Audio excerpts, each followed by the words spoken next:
এরপরে যেহেতু অল্প সময়ের মধ্যে আমরা মৌলিক কথাগুলো বলবো, এক পর্যায়ে আল্লাহ রাব্বুল আলামিন বলেন, ফালাম্মা বালাগা মা'হু সা'য়া ক্বালা ইয়া বুনাইয়া ইন্নী আরা ফিল মানাম আন্নী আযবাহুকা ফানজুর মাযা তারা ক্বালা ইয়া আবাতি ইফআল মা তু'মার সাতাজিদুনি ইনশাআল্লাহু মিনাস সাবিরিন। এক পর্যায়ে আল্লাহ রাব্বুল আলামিন বলেন, এই বাচ্চা যখন পিতার হাত ধরে হাঁটার উপযোগী হয়ে গেল, 7-8 বছর বয়স যখন হয়ে গেল, পিতার সাথে চলতে পারে এমন একটা পর্যায়ে যখন এই সন্তান পৌঁছিয়ে গেল, আল্লাহ রাব্বুল আলামিন ইব্রাহিম আলাইহিস সালামকে স্বপ্নে দেখালেন যে ইব্রাহিম, তোমার প্রিয় বস্তু কলিজার টুকরো সন্তান ইসমাইলকে জবাই করতে হবে।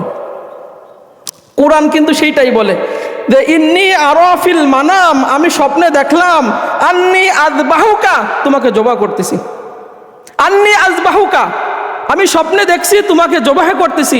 আপনাদের একটা জিনিস খেয়াল রাখতে হবে যে নবীদের স্বপ্ন ওহী, নবীদের স্বপ্ন ওহী, নবীরা স্বপ্ন যা দেখে তাই হয়, নবীদের স্বপ্ন এটা একটা ওহী।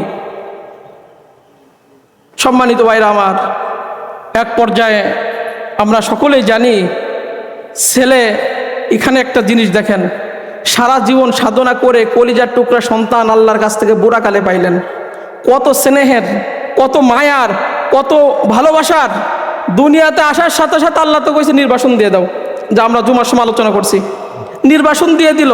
ছেলের কাছে থাকতে পারলো না, কোলে নিতে পারলো না, তেমন তাকে আদর যত্ন করতে পারলো না, পিতার যে আদর স্নেহ পাওয়া দরকার সেইটা চলাফেরার আগ পর্যন্ত তেমন তিনি করতে পারেন নাই, নির্বাসন দিয়ে দিলেন স্ত্রী সহ। আর এখন বলতেছে যে ছেলে কোরবানি করো। চিন্তা করছেন কতটা বেদনাদায়ক ঘটনা?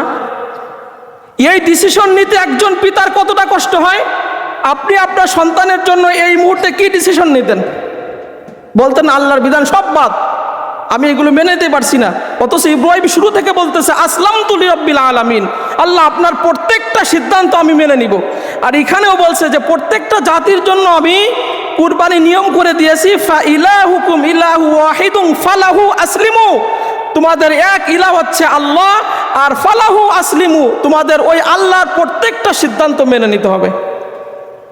ইব্রাহিম আলাইহিস সালাম আল্লাহ রাব্বুল আলামিন সিদ্ধান্ত মেনে নিল। যেরকম আদম আলাইহিস সালামের একজন ছেলে যার কুরবানি কবুল হলো, তিনি আল্লাহর সিদ্ধান্ত মেনে নিছেন, হাবিল, তার কুরবানি কবুল হয়েছে। কাবিল আল্লাহর সিদ্ধান্ত মেনে নেয় নাই, আল্লাহ রাব্বুল আলামিন তার কুরবানি কবুল করে নাই। সিদ্ধান্ত কি ছিল? যে পরের তোমার সাথে যে বোন জন্মগ্রহণ করছে তাকে বিবাহ করা যাবে না, দ্বিতীয় জোড়ার বোনকে বিয়ে করতে হবে, আর দ্বিতীয় জোড়ার ভাই প্রথম জোড়ার বোনকে বিয়ে করতে হবে। এটা ছিল আল্লাহর সিদ্ধান্ত। কিন্তু হাবিল মেনে নিছে, কাবিল মেনে নেয় নাই। কুরবানি করতে বলছে, আল্লাহর সিদ্ধান্ত মেনে নেওয়ার কারণে আল্লাহ রাব্বুল আলামিন কাবিলের কুরবানি কবুল করছেন। যাই হোক, ইব্রাহিম আলাইহিস সালাম কোনো কিছু চিন্তা ভাবনা না করে ছেলেকে কাছে ডেকে বলতেছেন, ইন্নী আযবাহুকা ফানজুর মাযা তারা, আমি তো স্বপ্ন দেখলাম তোমাকে জবাই করতেছি আল্লাহর নামে, এখন তোমার কি মতামত? তোমার কি মতামত? এই আল্লাহর কাজে তুমি কি আমাকে সহযোগিতা করবা? তোমার কি মতামত আছে তুমি আমাকে একটু জানাও। সে এক বাক্যে বলল, কোনো প্রশ্ন ছাড়াই, ইয়া আবাতি ইফআল মা তু'মার। আমাদের সন্তানরা এই কথা বলতো, আমাদের সন্তানাদি এই কথা বলতো। সাধারণ নামাজ পড়তে পাঠাই, আমাদের সন্তানরা মসজিদে যায় না। ভালো কাজে পাঠায়, আমাদের সন্তানরা যেতে চায় না। কোরআন পড়তে বলি, পড়তে চায় না। বলি যে এখন মোবাইলে গেম খেলা যাবে না, সিদ্ধান্ত মেনে নেয় না। আর সেই সন্তান জবাই করার কথা বলতেছে, আর সে এক বাক্যে বললে, ইয়া আবাতি ইফআল মা তু'মার, হে আমার কলিজার টুকরা পিতা, হে আমার সম্মানিত পিতা, আল্লাহ আপনাকে যেইটাই আদেশ করছে আপনি সেইটাই করেন। সাতাজিদুনি ইনশাআল্লাহু মিনাস সাবিরিন, আল্লাহ চাহে তো আপনি আমাকে ধৈর্যশীল অবস্থায় পাবেন। এরকম একটা সন্তান দুনিয়ায় দেখেন, আপনার অনুগতশীল যদি একটা সন্তান হয়, যে আপনি যা বলেন সন্তান তাই শোনে, দেখবেন আপনার কলিজা ভরে যায়।